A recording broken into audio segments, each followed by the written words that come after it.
वंदनीय भारत माता, प्रधानाचार्य महोदय, शिक्षकगण एवं मेरे प्रिय साथियों, नमस्कार। मैं आस्था सिंह, कक्षा 9 की छात्रा, आज संविधान दिवस के अवसर पर अपने विचार प्रस्तुत करना चाहूँगी। आज पूरा देश संविधान दिवस मना रहा है। जैसा कि हमें ज्ञात है कि आज़ादी के बाद देश का संचालन करने के लिए एक व्यवस्था की जरूरत होती है, जिसमें कानून और शासन व्यवस्था के नियम हो, जिससे हर एक नागरिक को समान अधिकार प्राप्त हो सके। दुनिया के 60 देशों के संविधान को पढ़ने के बाद हमारे देश का संविधान बना, जिसमें 395 अनुच्छेद, 22 भाग, 8 अनुसूचियां हैं। दुनिया के 60 देशों के पढ़ने के बाद इसमें 14 मौलिक कर्तव्य और 6 मौलिक अधिकार बने। संविधान सभा में 398 सदस्य थे, जिनमें केवल 12 महिलाएं थीं। 26 नवंबर 1949 को ये पूर्ण रूप से तैयार किया गया, लेकिन 26 जनवरी 1950 को ये लागू किया गया। संविधान हमें क्या देता है? तो संविधान हमें बराबरी का दर्जा देता है। संविधान हमें इंसान बनने का दर्जा देता है।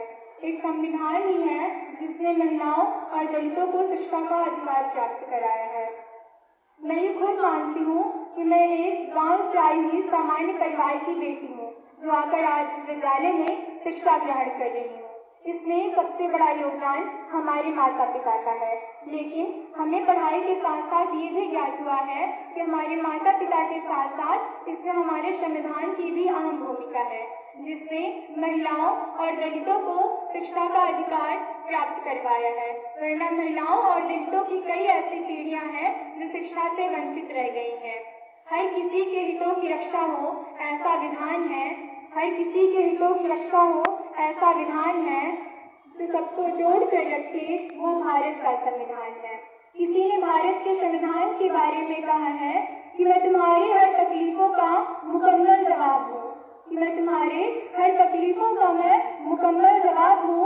कभी फुर्सत मिले तो मुझे पढ़ना, मैं भारत का संविधान हूँ, मैं भारत का संविधान हूँ। किसी को मौका मिला तो किसी ने गीता लिखा, किसी को मौका मिला तो उसने कुरान लिखा। मैं इसका विरोध नहीं करती, लेकिन मैं गीता और कुरान से ज्यादा अपने संविधान को अहमियत देती हूँ, क्योंकि मेरा संविधान मुझे गीता और कुरान को पढ़ने की इजाजत देता है। हमें वसुधैव कुटुंबकम की भावना सिखाता है। महोदय, हमें हमारे संविधान को पूछने की नहीं, अपितु इसको पढ़ने और समझने की जरूरत है।